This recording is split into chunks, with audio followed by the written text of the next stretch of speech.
ఏడవ దూత బూర ఊదినప్పుడు పరలోక రాజ్యములో సంతోషముతో ఆనందముతో ఉన్నట్టుగా మనం చూసాము. కానీ ఆ బూర ఊదిన తర్వాత దాని యొక్క రిజల్ట్, దాని తర్వాత సంభవించేటువంటి విషయాలన్నీ కూడా ఇంకా అక్కడ నెరవేర్చబడ్డట్టుగా లిఖించబడినట్టుగా లేవు.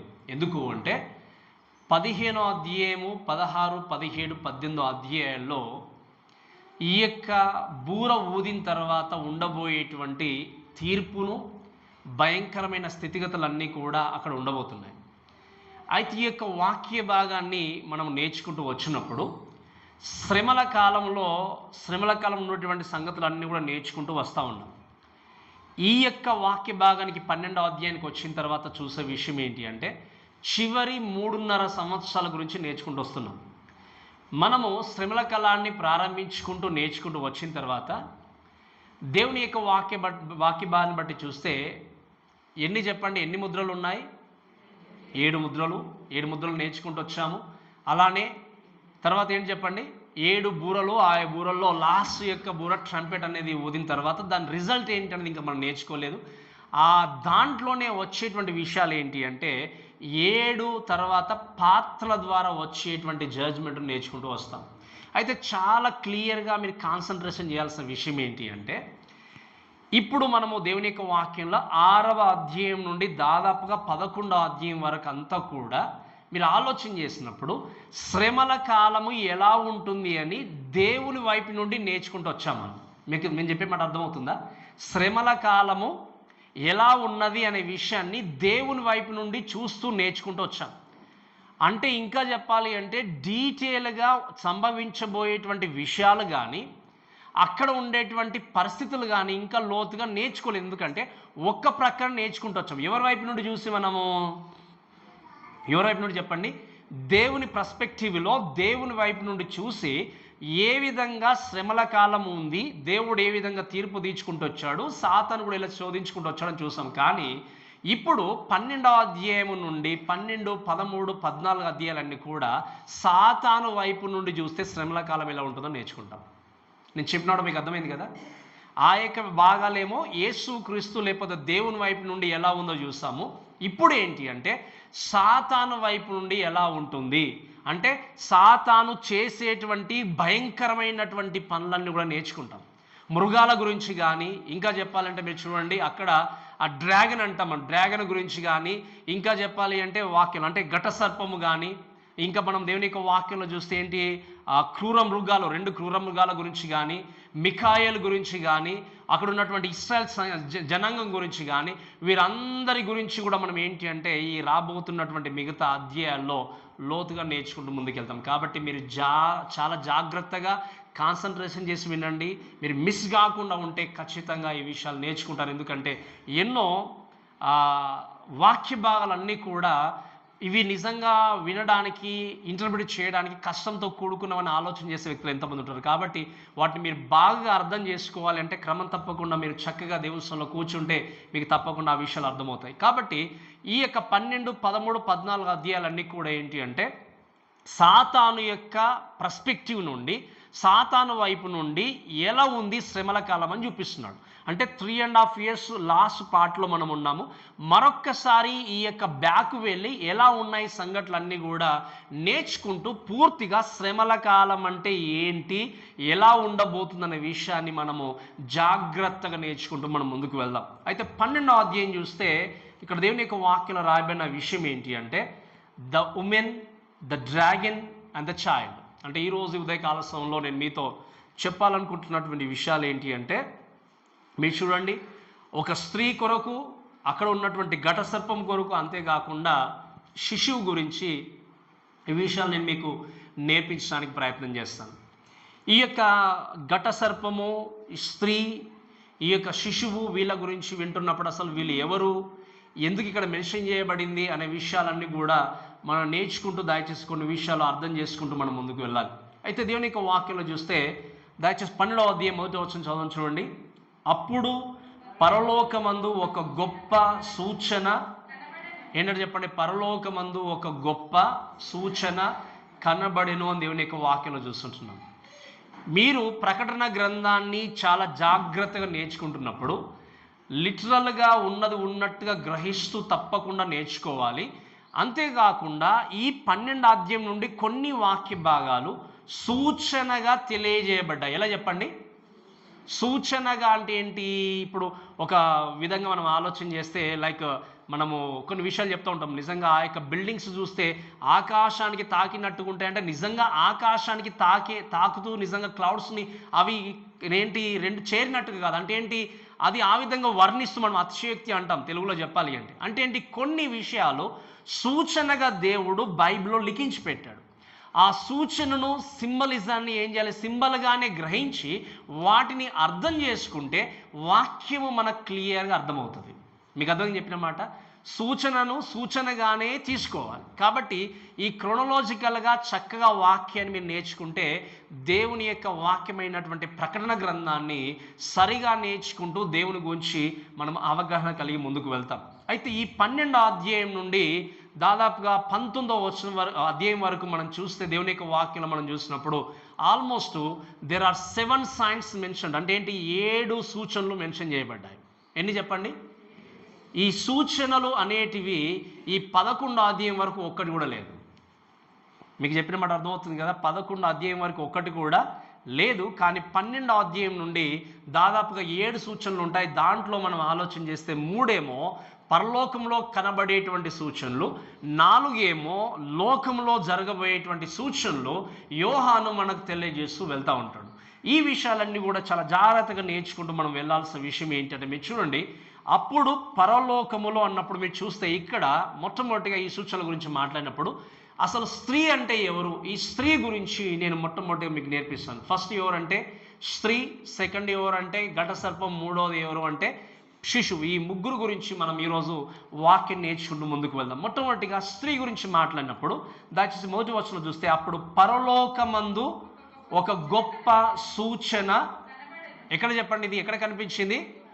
పరలోకములో ఒక సూచన కనబడింది. ఎవరు చూస్తున్నారు దీన్ని, ఈ దర్శనాన్ని? యోహాను ఈ దర్శనమును, ఈ సూచనను చూస్తూ దేవుని యొక్క వాక్యంలో చూస్తే వాక్యం రాయబడిన మాట గొప్ప సూచన. ఏంటి చెప్పండి? గ్రేట్ విజన్ అంటాం మనం. గొప్ప సూచన అని అనుకున్నప్పుడు దీన్ని గ్రీక్ భాషలో మెగాస్ అంటాం. ఈ గొప్ప అనేటువంటి మాట చూస్తే మీరు 1వ వచనంలో చూస్తాము, 3వ వచనంలో కూడా చూస్తున్నప్పుడు మహా అనేటువంటి ఘట సర్పం అనే మాట చూస్తాం, మళ్ళీ గ్రేట్ అనే పదాన్ని చూస్తాం. అంతేకాకుండా 12వ వచనంలో కూడా మీరు చూస్తే వాక్యంలో అక్కడ రాయబడిన మాట ఏంటి అంటే బహు అని చూస్తాం. అంటే దర్జాస్ ఆఫ్ గ్రేట్ అనే పదానికి సూచిస్తుంది. అంతేకాకుండా ఇంకా 14వ వచనంలో కూడా చూస్తే గొప్ప పక్షిరాజు, అంటే అన్నీ కూడా గొప్పగా అని వర్ణించాడు. అంటే ఆ ఉండబోయేటువంటి స్థితిగతులు అనేటువంటివి కూడా చాలా భయంకరంగా ఉన్నవి అన్నట్టు. అంటే ఇక్కడ ప్రాముఖ్యంగా ఏంటి అంటే, ఈ స్త్రీ గురించి కొంచెం మనకు అవగాహన వచ్చినప్పుడు, డ్రాగన్ గురించి, గడసర్పం గురించి కొంచెం అవగాహన వచ్చినప్పుడు ఎందుకు గొప్ప గొప్ప అనే పదాలు వాడారు అనేటువంటి విషయం మనకు స్పష్టంగా అర్థమవుతుంది. అయితే ఇక్కడ దేవుని యొక్క వాక్యం మనం చూస్తే ఏంటి అంటే, చూడండి, ఇక్కడ ఏ సైన్ అనేటువంటి విషయం చూస్తే, లేకపోతే ఈ సూచన విషయం చూస్తే ఏంటి అంటే, a sign is a symbol of reality or symbolic of other reality. అంటే ఏంటి? జరగబోతున్న దానికి లేకపోతే ఆ యొక్క రియాలిటీకి రిఫ్లెక్షన్ లాగా సూచన అనేది కనబడుతుంది. అంటే ఎగ్జాంపుల్గా ఒక వ్యక్తిని మనం చూసాం అనుకోండి, ఆ వ్యక్తిని చూసి నువ్వు రాక్షసులాగానే ఉన్నావంటే నిజంగా ఆ వ్యక్తి రాక్షసుడా? కాదు కదా. నేను చెప్పినప్పుడు మీకు అర్థమవుతుంది కదా. సో ఆ విధంగా కొన్ని పదాలు సూచనగా దేవుడు చూపిస్తూ తెలియజేస్తూ విషయాలు రాశాడు. ఈ విధంగా మీరు వాక్యాన్ని అర్థం చేసుకుంటే చక్కగా దేవుని యొక్క వాక్యాన్ని అర్థం చేసుకుంటూ మనం ముందుకెళ్తాం. సో వాక్యం చదవండి దయచేసి. ఏముంది అక్కడ? సూచన చూసినప్పుడు ఏం కనబడింది అంటే చదవండి. అదేదనగా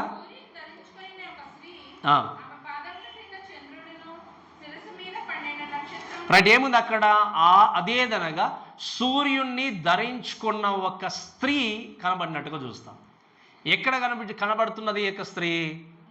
పరలోకములో సూర్యుణ్ణి ధరించుకున్నటువంటి ఒక స్త్రీ కనబడినట్టుగా చూస్తాం. అయితే బైబిల్ గ్రంథంలో, స్పెషల్లీ ప్రకటన గ్రంథంలో 4 స్త్రీల గురించి మనం చూస్తాం ప్రత్యేకంగా.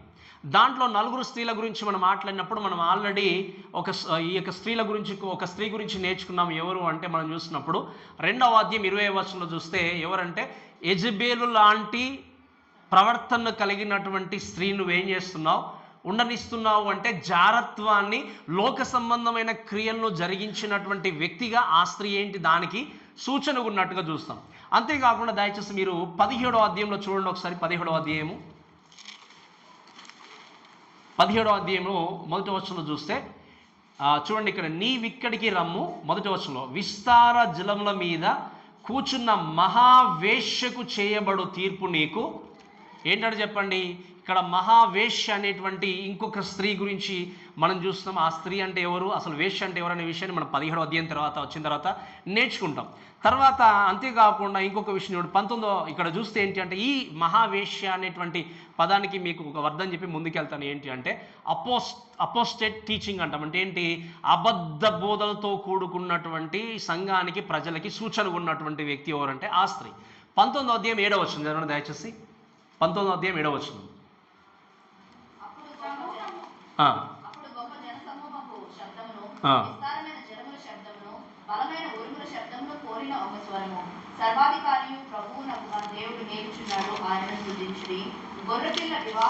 రైట్, గొర్రెపిల్ల వివాహ మహోత్సవం సమీపింపవచ్చినది, ఆయన భార్య. అంటే ఏంటి, ఇక్కడ ఈ స్త్రీ అనేటువంటి పదాన్ని చూసినప్పుడు ఏంటి అంటే ఇది చర్చ్ లేదా సంఘము కొరకు మాట్లాడబడినట్టుగా వాక్యం ఉంది. కాబట్టి గుర్తుపెట్టుకుంటూ ఇక 4వ వ్యక్తి ఎవరు స్త్రీ అనే విషయం చూస్తే మనం నేర్చుకునేటువంటి 12వ అధ్యాయం. మీరు కన్ఫ్యూజ్ కాకూడదు, ఎందుకంటే జస్ట్ మీకు అర్థం కావాలని విషయాలు చెప్తా ఉన్నాను. 12వ అధ్యాయానికి వచ్చిన తర్వాత ఒక స్త్రీ కనబడింది. మరి ఈ స్త్రీ ఎవరు అని ఆలోచన చేసినప్పుడు మీరు వినండి. ఈ స్త్రీ ఎవరు అంటే ఈ స్త్రీ ఇశ్రాయేలు జనాంగానికి సూచనగా ఉంది. చాలా జాగ్రత్తగా వినాలి. ఎవరికి చెప్పండి, ఆమె ఒక వ్యక్తి కాదు అక్కడ. అందుకే చెప్పాను, నువ్వు నిజంగా ఒక రాక్షసుని లాగానో లేకపోతే ఇంకా చెప్పాలంటే నువ్వు దేవుని లాగానో కనిపిస్తున్నావు అంటే నిజంగా దేవుడివి కాదు, నిజంగా నువ్వు రాక్షసకరమైనటువంటి అంటే వ్యక్తివి కాదు అనే విషయాన్ని మనం చూడాలి. అంటే ఏంటి, పోలీసులు చెప్పినట్టుగా ఇక్కడ స్త్రీ అంటే ఎవరు అంటే మీరు గమనించాల్సిన విషయం ఏంటి అంటే ఇశ్రాయేలు జనాంగానికి సూచనగా ఉంది. రోమన్ క్యాథలిక్స్ ఏమంటారు అంటే ఈ స్త్రీ నిజంగా ఎవరు అంటే మేరీ అని నమ్ముతారు. వాళ్ళు ఏమంటారు చెప్పండి, మేరీ అని నమ్ముతారు.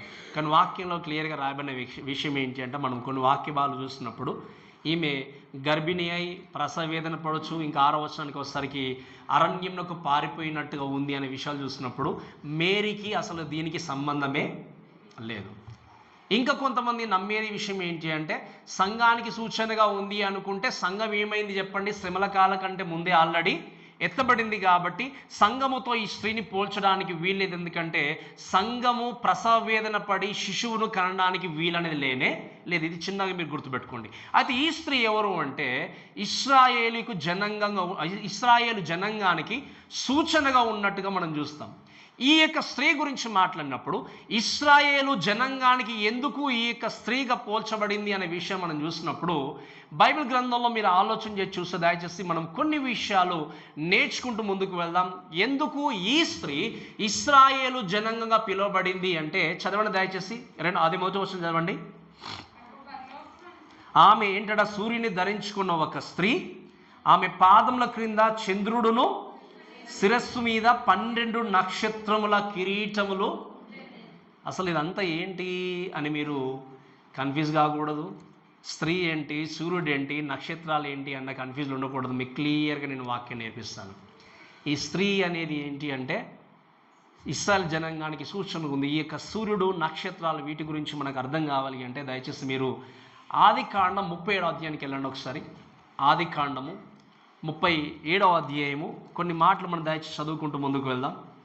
ఆదికాండం 37వ అధ్యాయము. ఇక్కడ ఈ యొక్క వాక్య భాగాన్ని మనం చూసినప్పుడు అక్కడ దేవుని యొక్క వాక్యంలో చూస్తే 8వ వచనం చదవండి కొన్ని విషయాలు. 9వ వచనం నుండి ఇంకొక కలకని తన సహోదరులకు తెలియజేసి ఇదిగో నేను మరి యొక్క కలకంటిని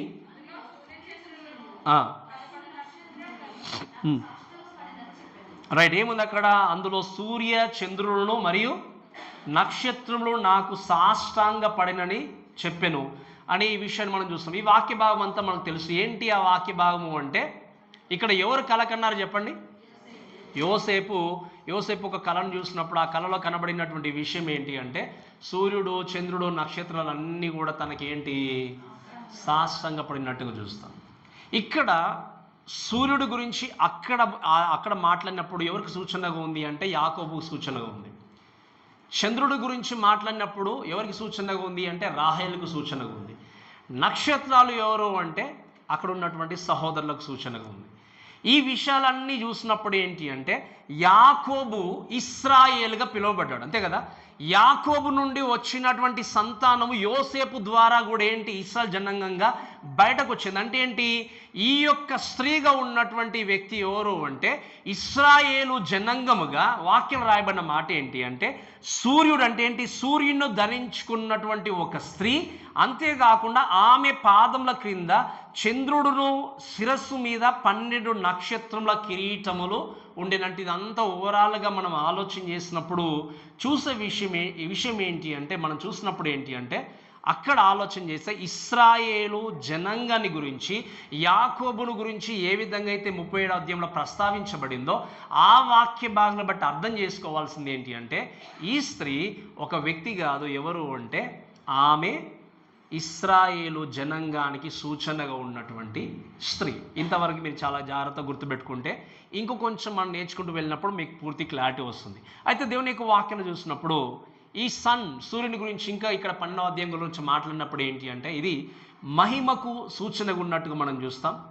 అంతేకాకుండా ఈ యొక్క చంద్రుడి గురించి మనం మాట్లాడినప్పుడు ఎగ్జాల్టేషన్ లేదా పోవడం గురించి మనం చూస్తాం. అలానే ఇక వాక్యంలో మనం చూసేది ఏంటి అంటే నక్షత్రముల కిరీటములను చూస్తాం. ఈ నక్షత్రముల కిరీటాల గురించి మాట్లాడినప్పుడు మీరు జాగ్రత్త వినాల్సింది ఏంటి అంటే ఇశ్రాయేలు జనాంగము ఎన్నో రకాల శ్రమల గుండా కష్టాల గుండా ప్రయాణం చేస్తూ వస్తూనే ఉంది. వస్తుందో రావట్లేదు చెప్పండి. అందుకే మీకు కొన్ని విషయాలు చెప్తాను. స్త్రీ అనే మాట మాట్లాడినప్పుడు 54వ అధ్యాయంలో మనం చదువుకున్నాం యెషయా గ్రంథంలో గొడ్రాల పిల్లలు లేనిదానా అనే మాట వాడాడు. ఎవరిని ఉద్దేశించి మాట, ఎవరు చెప్పండి? ఇశ్రాయేల్ జనాంగాన్ని. అంటే ఇశ్రాయేల్ జనాంగాన్ని పాత నిబంధనలో ఎన్నో సందర్భాల్లో స్త్రీతో పోల్చాడు దేవుడు. ఫెమినైన్ జెండర్ను వాడి నీవు అది లేకపోతే నువ్వేం చేస్తావు వ్యభిచరిస్తున్నావు అనేటువంటి మాట కూడా మాట్లాడుతూ ఈ విధంగా పోల్చుకుంటూ ఈ స్త్రీ గురించి తెలియజేశాడు. అయితే ఈ స్త్రీ గురించి మనం ఏ మాత్రమో డౌట్ పడకుండా ఏ మాత్రం అనుమానం పెట్టుకోకుండా చూసేది ఏంటి అంటే ఆ యొక్క స్త్రీ ఇశ్రాయేల్ జనాంగానికి సూచనగా ఉన్నటువంటి ఈ స్త్రీ కాబట్టి ఈ స్త్రీ గురించి చూస్తే దయచేసి మీకు ఇంకొంచెం క్లారిటీ వస్తుంది. దయచేసి ఒక మాట చదవండి. ఇర్మియా గ్రంథం 3వ అధ్యాయం 20వ వచనం చదవండి. ఇర్మియా గ్రంథం 3వ అధ్యాయం 20వ వచనం దయచేసి త్వరగా చదవండి. ఇర్మియా గ్రంథం 3వ అధ్యాయం 20వ వచనం. ఆయనను స్త్రీ తన పురుషునికి విశ్వాసఘాతకురాలు అయినట్లుగా ఇశ్రాయేలు వంశస్థులారా మీరును. మీకు అర్థమైంది దేవుడు ఎలా పోల్చాడో? ఒక స్త్రీ పురుషునికి ఎలాగైతే విశ్వాసఘాతకురాలుగా ఉందో నాకు మీరేం చేస్తున్నారు అంటే ఒక స్త్రీగా పోలుస్తూ ఇశ్రాయేల్ జనాంగాన్ని మీరు అలా విశ్వాసఘాతకులుగా ఏం చేస్తున్నారు, జీవిస్తున్నారని తెలియజేస్తారు. యెహెజ్కేలు గ్రంథము దయచేసి చదవండి 16వ అధ్యాయము 8వ వచనం కొన్ని మాట చదవండి. యెహెజ్కేలు గ్రంథము దయచేసి 16వ అధ్యాయం 8వ వచనము.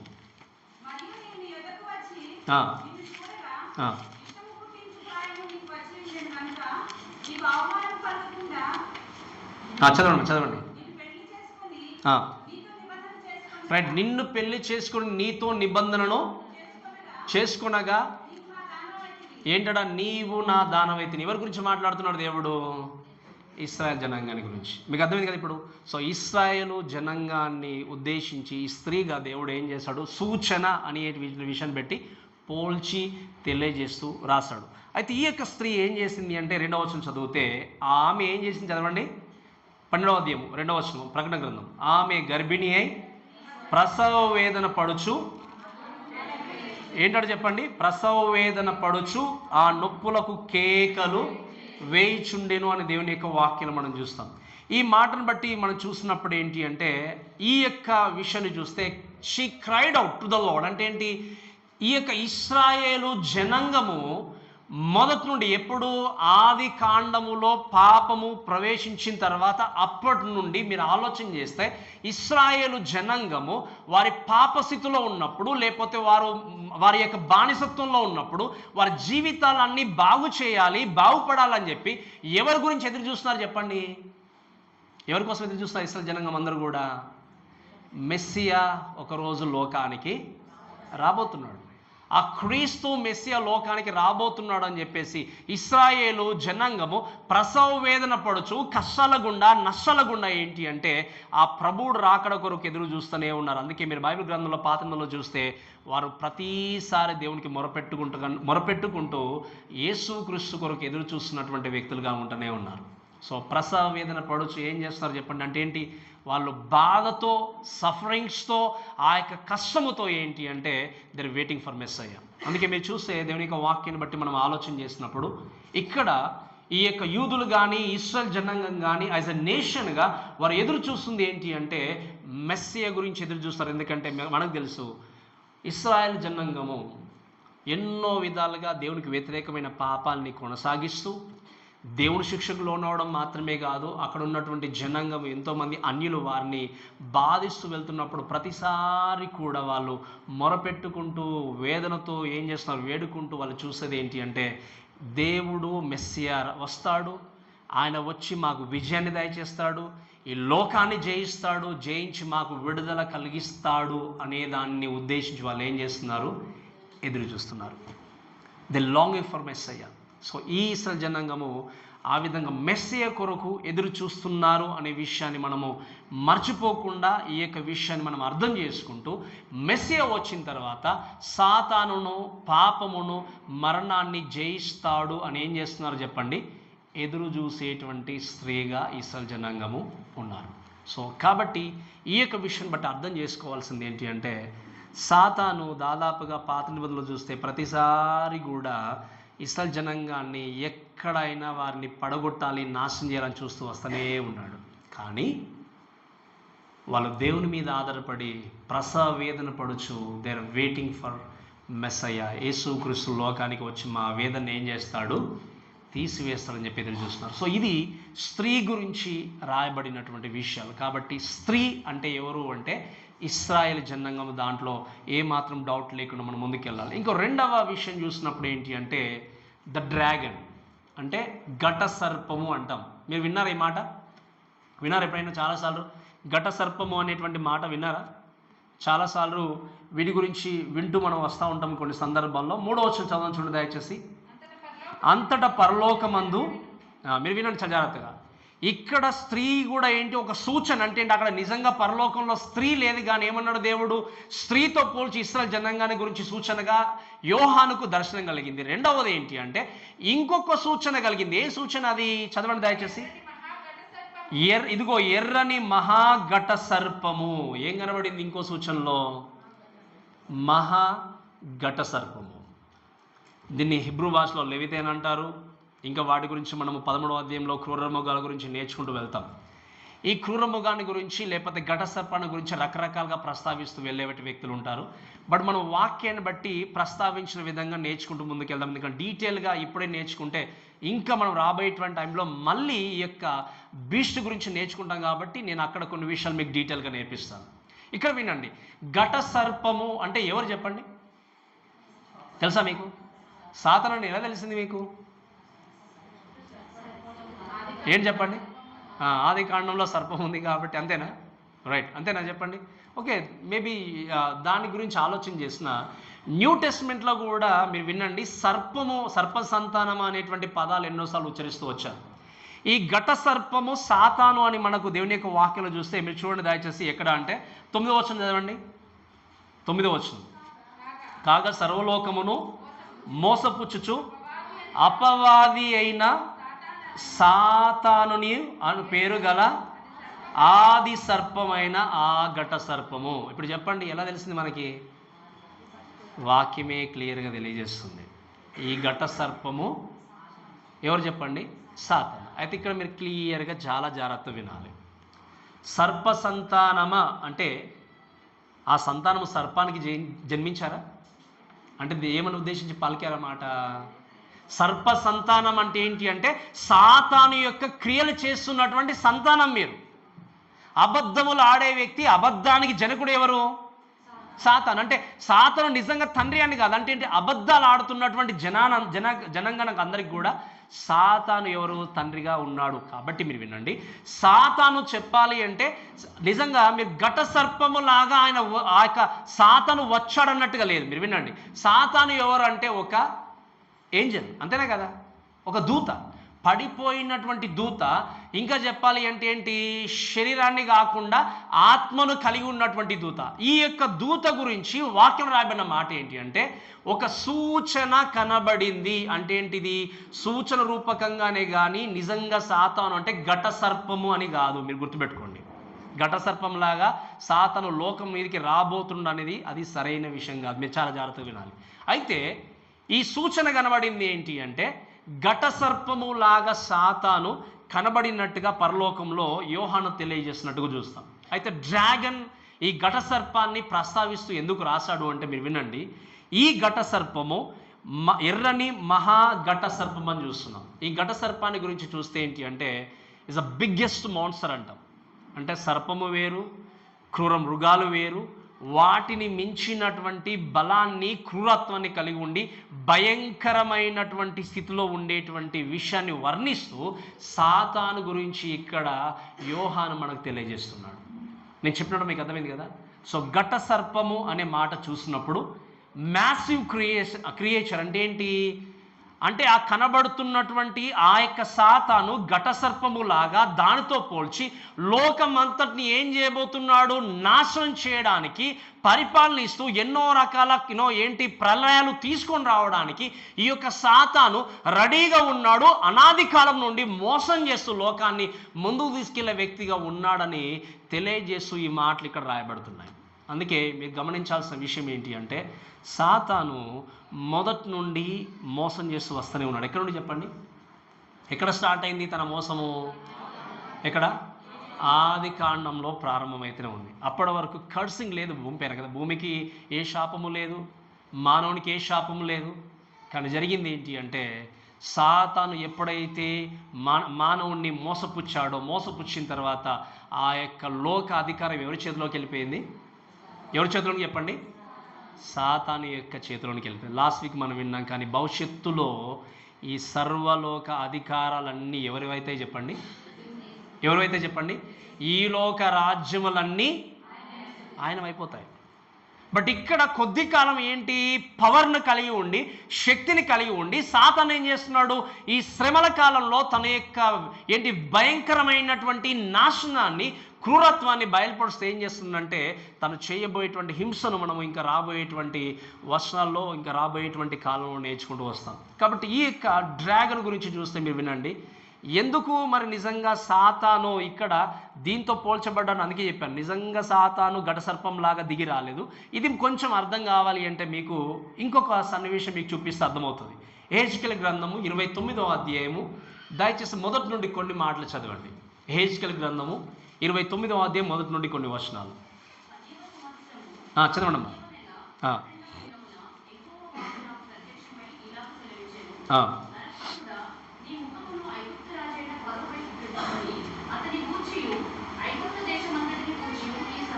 రైట్, ఐగుప్తు దేశం అంతటి గూర్చి సమాచారము ప్రవచింపుము.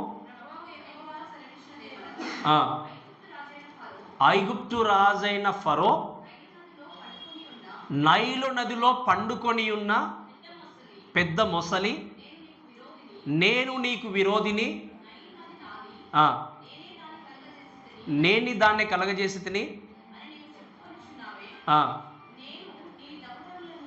నీ దవడలను ఏం చేస్తాను, గాలంను తగిలించి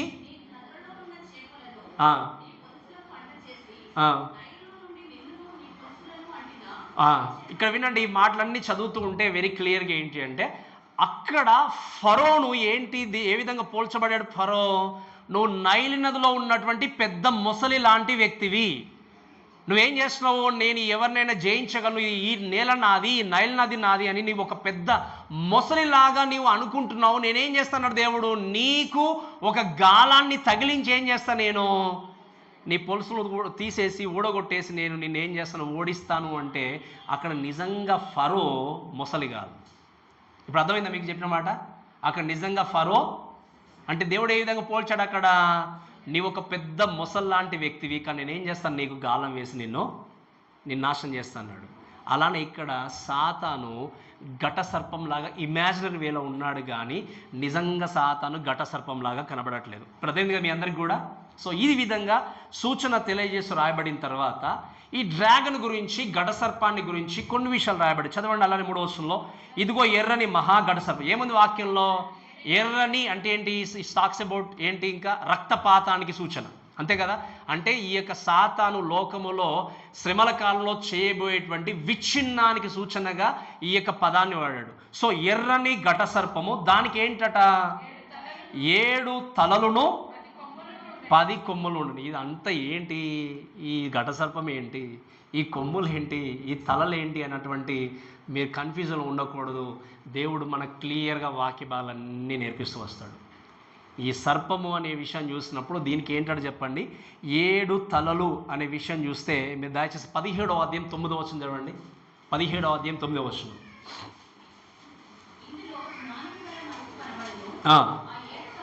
ఆ 7 తలలు ఆ స్త్రీ కూర్చున్న 7 ఏంటంటే చెప్పండి, 7 కొండలు. మీరు విన్నాడు జాగ్రత్తగా. ఈ యొక్క మీరు ఇప్పుడు బాగా కాన్సన్ట్రేషన్ చేస్తేనే మీకు అర్థమవుతుంది క్లియర్గా. ఈ యొక్క 7 తలలు ఏంటి అంటే 7 రాజులకి సూచనగా ఉంది. ఆ రాజులు ఎవరు, రాజ్యాధికారం ఏంటనేది మనం 17వ అధ్యాయానికి వచ్చిన తర్వాత క్లియర్గా నేను మీకు నేర్పిస్తాను. మీకు అర్థమైంది. ఇప్పుడు ఏం చెప్పండి, 7 తలలు అంటే 7 రాజులకి సూచనగా ఉంది. అలానే 10 కొమ్ములు అనే మాట చూస్తున్నాం. దాన్ని చదవండి. 12వ వచనం, అదే 17వ అధ్యాయం 12వ వచనం. నీవు చూచిన ఆ 10 కొమ్ములు ఎవరు చెప్పండి ఇప్పుడు? 10 మంది రాజులు. ఈ 10 మంది రాజుల కోసం కూడా 17వ అధ్యాయం వచ్చినప్పుడు నేను మీకు క్లియర్గా నేర్పిస్తాను. అంటే దీని యొక్క ప్రాపర్ టోటల్ దాని యొక్క అర్థం ఏంటి అంటే మీరు వినండి. ఆ 10 మంది కొమ్ములను కూర్చున్న అర్థం ఏంటి అంటే talks about power and strength. అంటే ఓవరాల్గా చెప్పాలి అంటే ఈ యొక్క లోకంలో ఉన్నటువంటి రాజ్య అధికారం కలిగినటువంటి ధైర్యము, శక్తి, బలము కలిగినటువంటి ప్రతి రాజ్యాధికారం పైన అధికారాన్ని కలిగి ఉన్న వ్యక్తి ఎవరు చెప్పండి? సాతాను. మీకు అదే చెప్పిన మాట. ఈ యొక్క ఘట సర్పాన్ని గురించి పోలుస్తూ 7 తలలు 10 కొమ్ములు ఇవన్నీ మాటలు ఏం చెప్తున్నట్టు ఈ లోకం పైన ఎంతమంది అధికారం కలిగి ఉన్నా, రాజులు ఉన్నా, ఈ సర్వలోకంలో ఉన్నటువంటి స్పెషల్లీ భూమి మీద ఉన్నటువంటి రాజ్య అధికారం పైన పూర్తి అధికారం ఎవరికి ఉంది? సాతానుకు ఉంది అనే విషయము దేవుడు మనకు తెలియజేస్తున్నాడు. కోర్స్ నేను ఇదివరకు చెప్పిన విధంగా మరలా అధికారం అంతా తొలగిపోయి దేవుడు ఏం చేయబోతున్నాడు చెప్పండి? అధికారాన్ని కలిగి ఉండడానికి సిద్ధంగా ఉన్నాడు. కానీ అంతటి పైన, అందుకే ఈ లోకానికి అధిపతి ఎవరు? ఇప్పుడు మీకు అర్థమైంది కదా.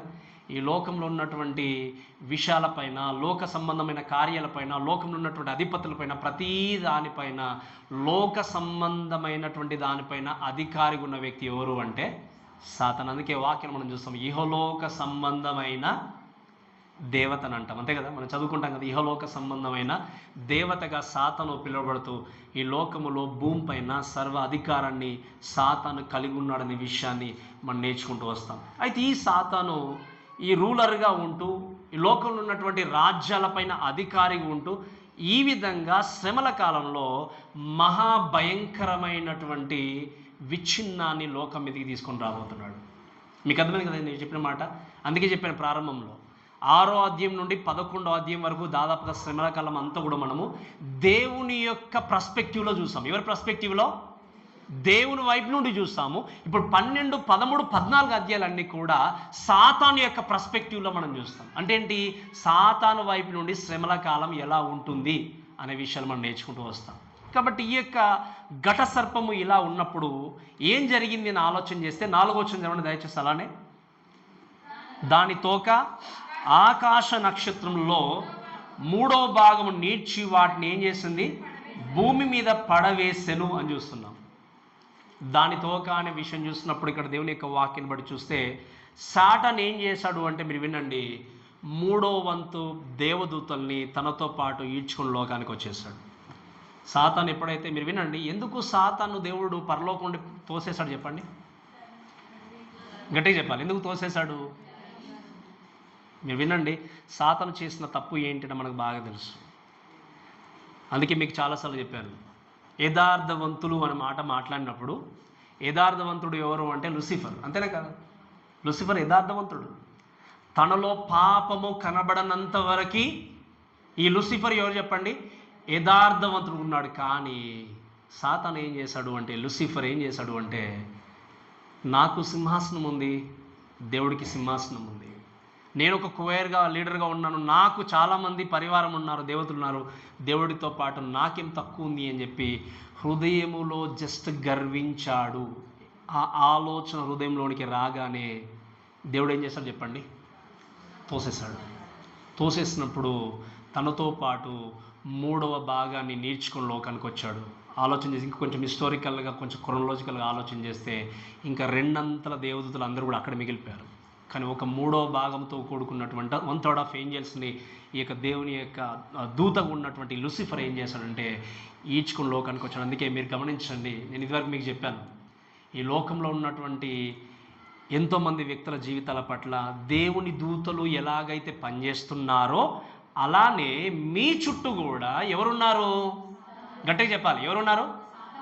సాతాను వాని సంబంధికులు కూడా తిరుగుతూనే ఉన్నారు. ఎక్కడ ఏ విధంగా మిమ్మల్ని దేవుని నుండి దూరం చేయాలి. అందుకే మీకు చెప్పాను, క్షణములో ఇక్కడ నుండి ఇంకొక ప్లేస్కు వెళ్ళగలిగే అధికారం సాతానుకు ఉంది, కానీ అంతటా అన్ని ప్రదేశాల్లో ఒకే చోట ఒకేసారి ఉండేటువంటి అధికారం సాతానికి లేదా ఆ వ్యక్తి సర్వవ్యాపి కానే కాదు. కాబట్టి ఈరోజు ఇక్కడ సాతాను ఇప్పుడు పనిచేస్తున్నట్టు ఇంకో ప్లేస్లో సాతాను యొక్క సంబంధికులు పనిచేస్తూ ఏం చేస్తున్నారు? తన జనాంగమైనటువంటి జనులను మోసపరుస్తూ దేవునికి దూరంగా జనకి ప్రయత్నం చేస్తారు. కాబట్టి ఆ వ్యక్తికి చోటు ఇవ్వకుండా ఏం చేయాలి? మనము పరిగెత్తుతూ ముందుకు వెళ్ళాలి. కాబట్టి సాతాను ఏం చేశాడు అంటే ఆ విధంగా 3వ భాగాన్ని లోకానికి తీసుకొని వచ్చిన తర్వాత మీరు చూడండి, కననై ఉన్న ఆ స్త్రీ కనగానే ఆమె శిశును మృంగివేయవలనని ఆ ఘట సర్పము స్త్రీ ఎదుట, ఎవరు ఆ స్త్రీ? ఇశ్రాయేల్ జనాంగము. ఎవరు కనడై ఉన్నారు, ఎవరు ఆ యొక్క శిశువు రాబోతున్నారంటే మనకు తెలుసు క్లియర్గా ఎవరు అంటే, ఎవరి కోసం ఎదురు చూస్తున్నారు ఆ యొక్క ఇశ్రాయేల్ జనాంగము? మెస్సియా గురించి. యేసు క్రీస్తు లోకానికి రాబోతున్న టైంలో ఆ శిశువును మింగాలి అని చెప్పి ఘట సర్పంగా ఉన్నటువంటి సాతాను కనిపెట్టుకుంటూ ఉంటూనే ఉన్నాడు. అందుకే మీరు వాక్యంలో మనం గమనించి చూస్తే ఏంటి అంటే, Satan wants to kill the child. Satan అంటే మీరు చూసినప్పుడు వాక్యంలో చూస్తే యేసుక్రీస్తు జన్మించగానే యేసుక్రీస్తు సంహరించాలి అని చెప్పి సాతాను తన పన్నాంగాన్ని స్టార్ట్ చేశాడు. ఎవరి ద్వారా తెలుసా? ఫస్ట్ స్టార్ట్ అయింది హేరోదు రాజు ద్వారా. ఒక్క వ్యక్తి కోసం ఉన్న మగపిల్లలందరినీ కూడా ఏం చేశాడు? సంహరించాడు. దాని తర్వాత చూస్తే మనం వాక్యాలు గమనించుకుంటూ వస్తే సద్దుకాయలు కానీ పరిసయలు కానీ ఎక్కడ అవకాశం దొరికితే అక్కడ యేసుక్రీస్తుని ఏం చేయాలనుకున్నారు చెప్పండి? సంహరించాలని చూశారు. సిలువలోనికి యేసుక్రీస్తు వెళ్ళడం సాతానికి ఇష్టం లేదు చెప్పాలి అంటే. ఎందుకు? సిలువలో మరణిస్తే విడుదల దొరుకుతుంది, కానీ సిలువలో మరణించకుండానే ఆయన ఏం చేయాలనుకున్నాడు? సాతాను సంహరించాలని ఎంతగానో ప్రయత్నం చేశాడు. అనాది నుండి ఏం చేస్తున్నాడు? మృంగడానికి ప్రయత్నం చేస్తూనే ఉన్నాడు. కానీ it's talks about another Christmas message. మీరు వినండి, అక్కడ సాతాను మింగడానికి ప్రయత్నం చేస్తూ అక్కడ స్త్రీ దగ్గర నిలబడినట్టుగా మనం చూస్తున్నాం. కానీ ఆ యొక్క వ్యక్తి ట్రై టు డిస్ట్రాయ్ ఉమెన్, అంటే ఒక ఇశ్రాయేల్ జనాంగాన్ని, ఈ యొక్క మెస్సియాని డిస్ట్రాయ్ చేయాలని చూసిన ఈ కాంట్. ఎందుకు అంటే తనకి అంత శక్తి లేదు. ఎందుకు అంటే ఈ యొక్క నాశనాన్ని, విపత్తును కలిగించే అధికారం కూడా ఎవరు ఇచ్చారు? సాతానికి, దేవుడు. అందుకే మీరు చూడండి, ఇశ్రాయేల్ జనాంగాన్ని అనాది నుండి సాతాను మోసం చేసి వస్తూనే ఉన్నాడు, పడగొడుతూ వస్తూనే ఉన్నాడు.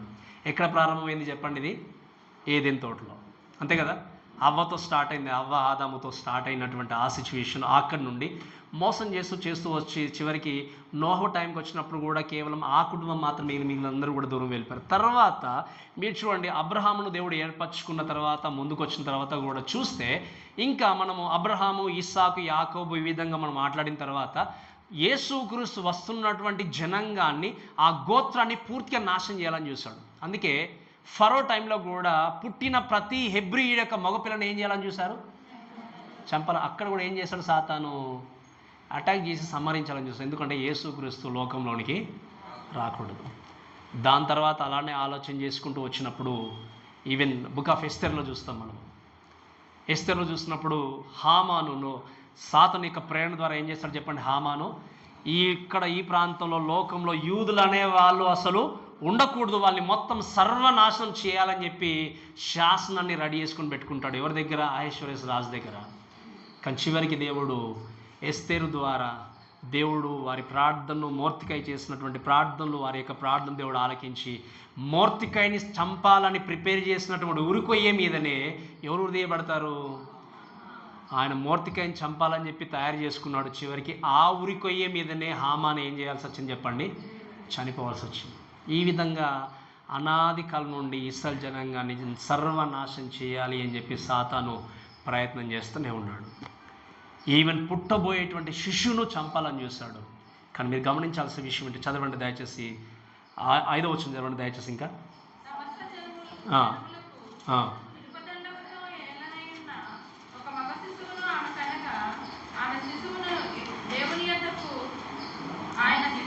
ఆమె సింహాసనం మీద కొనిపోబడి. వినండి, ఉమెన్ గురించి మనం విన్నాము. ఆమె ఎవరు అంటే ఇశ్రాయేలు జనాంగం. ఘట సర్పము ఎవరు అంటే సాతాను.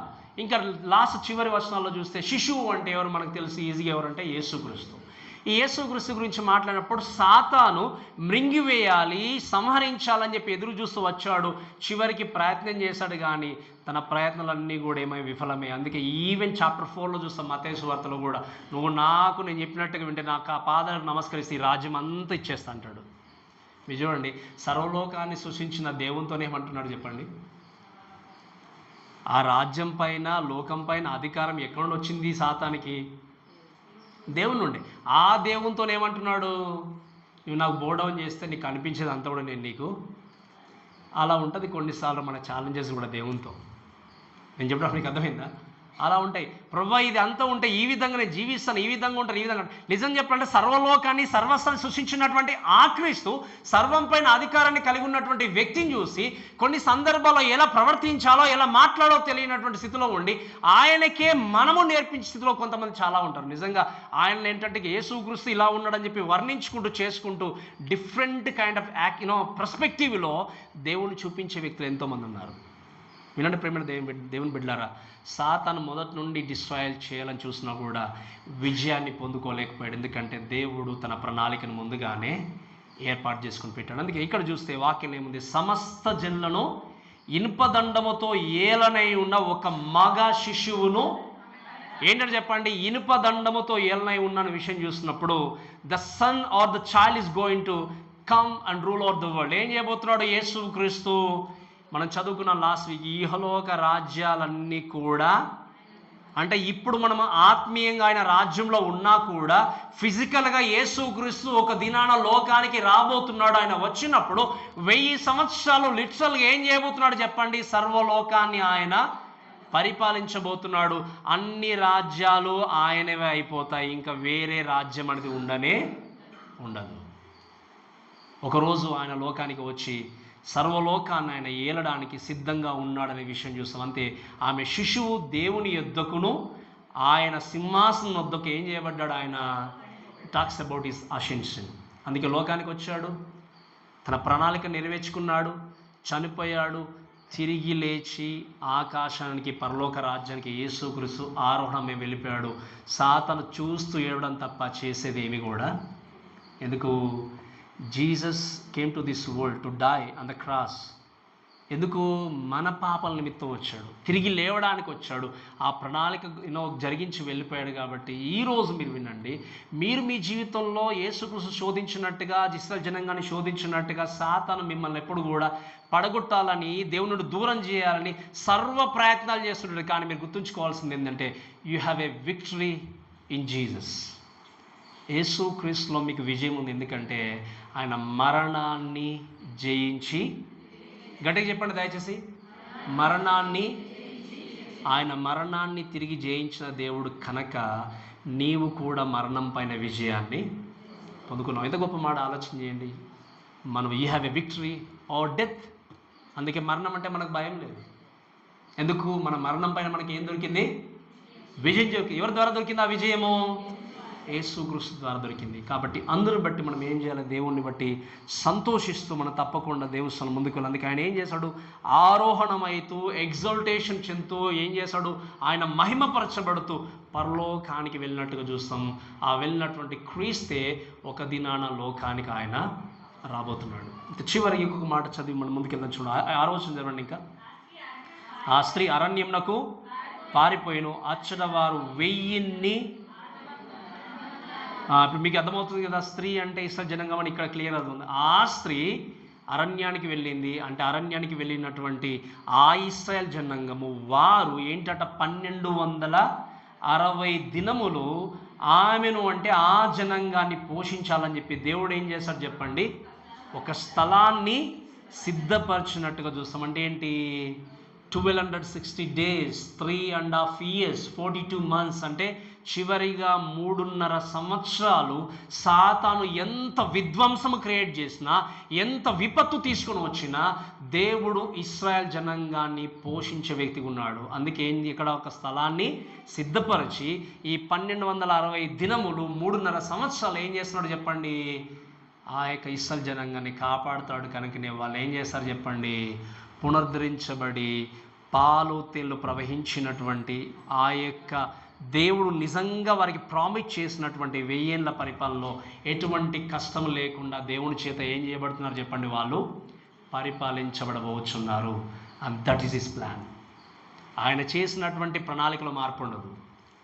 ఆయన రాసినటువంటి వాక్యంలో మార్పు ఉండదు. ఆయన ఒక ప్రణాళిక ఏర్పాటు చేస్తుంటే ఆ ప్రణాళిక ప్రకారంగా వెళ్ళిపోతూ ఉంటారు. కానీ నీవు నేను కూడా ఆ ప్రణాళికను నిజంగా ధిక్కరించి ఇవన్నీ జరుగుతాయా అవుతాయా అనుకుంటూ నిర్లక్ష్య ధోరణి కలిగి ఉంటే మీరు వినండి, ఇవన్నీ వాక్య భాగాలు విన్న తర్వాత కూడా ఇంకా కూడా దేవునికి లోబడకుండా, జీవితాన్ని మార్చుకోకుండా, సరైనటువంటి రక్షణ ప్రణాళికను కలిగి ఉండకుండా లోకంలో జీవించినట్టయితే ఎవరు కూడా నిన్ను శ్రమల కాలంలోనికి వెళ్ళకుండా తప్పించలేరు. ఒకవేళ క్రీస్తు ఇప్పుడే ఈ రోజే పరలోకం నుండి మధ్య ఆకాశానికి వచ్చినట్టయితే. నా మాట మీకు అర్థమైంది కదా? మధ్య ఆకాశానికి క్రీస్తు రాకముందే నువ్వు క్రీస్తుని సొంత రక్షకుని ఏం చేయాలి? విశ్వసించాలి. విశ్వసించకపోతే నువ్వు ఎత్తబడవు. అందుకే వాక్యం మనం చదువుకున్నాం కదా, మనం ఈ యొక్క మాటను చూస్తే 24వ అధ్యాయంలో అక్కడ చూసాం. ఆ యొక్క అంత్యక్రీస్తు వచ్చి ఆ యొక్క హేయ వస్తువైన అర్పించిన వెంటనే ఏం చేయాలి? మీరు కొండలకు పారిపోండి, మిద్దెలకు పారిపోండి, మీ వస్తువులు తీసుకొనకుండా పారిపోండి అంటే అర్థం ఏంటి అంటే ఆ టైం రాబోతుంది. So you run away. ఎందుకు అంటే నేను మిమ్మల్ని అంటే ఇశ్రాయేల్ జనాంగాన్ని 1260 రోజులు నేను మిమ్మల్ని ఏం చేయబోతున్నాను? పోషించబోతున్నాను. మీరు దేనికి వరి కావాల్సిన అవసరం లేదని చెప్పి ఇశ్రాయేల్ జనాంగాన్ని తెలియజేశాడు.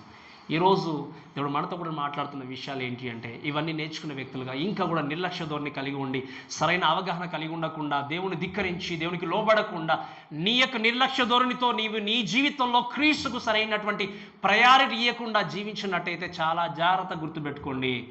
ఎప్పుడు నేను చెప్పే మాట మరలా చెప్తున్నాను, ఆయన ఎప్పుడు వస్తాడో ఎవరికి తెలియదు. ఆయన రాకముందే మనం ఏం చేయాలి? ప్రిపేర్ అయిపోవాలి. ప్రిపేర్ అయితేనే, సిద్ధపడితేనే ఆయన దగ్గరికి ఎత్తబడతాము. సిద్ధపడకపోతే పరలోకానికి వెళ్ళకుండా ఇక్కడే శ్రమల గుండాను ప్రయాణాన్ని కొనసాగించాల్సిందే. కాబట్టి ఈ విషయాలు గుర్తుపెట్టుకుని దయచేసి వినండి. మన ప్రక్కన ఉన్నటువంటి సాతాను is always ready to attack us, but we must ఏంటి అంటే run to Christ who is our shepherd and shelter for us. మీకు దయచేసి గమనించండి, ప్రతిరోజు ప్రతిసారి సాతాను మనల్ని ఎప్పుడు కూడా కష్టపెట్టాలి అని, దేవుని నుండి దూరం చేయాలని ప్రతిరోజు ప్రయత్నం చేస్తూనే ఉంటాడు. ఈ ప్రయత్నం చేస్తున్నప్పుడు మనం చేయాల్సింది ఏంటి అంటే ఎవరి దగ్గరికి పరిగెత్తాలి? ఎవరి దగ్గరికి పరిగెత్తాలి చెప్పండి? ఆ రోజు వాళ్ళు ధోనిలో ఉన్నారు, యేసుక్రీస్తు శిష్యులు. అలలు తుఫాన్లు వచ్చాయి, అన్ని రకాలుగా వారిని ఇబ్బంది పెట్టినప్పుడు ఎవరి దగ్గర పరిగెత్తారు వాళ్ళు? ఎవరి దగ్గరికి చెప్పండి? యేసుక్రీస్తు దగ్గరికి. ఈరోజు నీ జీవితంలో ఎన్ని రకాల శోధనలు, ఎన్ని రకాల కష్టాలు ఎదురైనా, సాతాను మిమ్మల్ని శోధించినా, సాతాను నుండి కష్టాలు వచ్చినా, లేకపోతే సాతాను మిమ్మల్ని నిజంగా బాధల గుండా తీసుకెళ్తున్నాడు అనుకున్నా కూడా షుడ్ రన్ టు క్రైస్ట్. మీరు పరిగెత్తాల్సింది ఎవరి దగ్గరికి చెప్పండి? యేసుక్రీస్తు దగ్గరికి. ఎందుకు అంటే ఆయనే మన నిజమైన ప్రధాన కాపరి, ఆయనే మన నిజమైన మంచి కాపరి.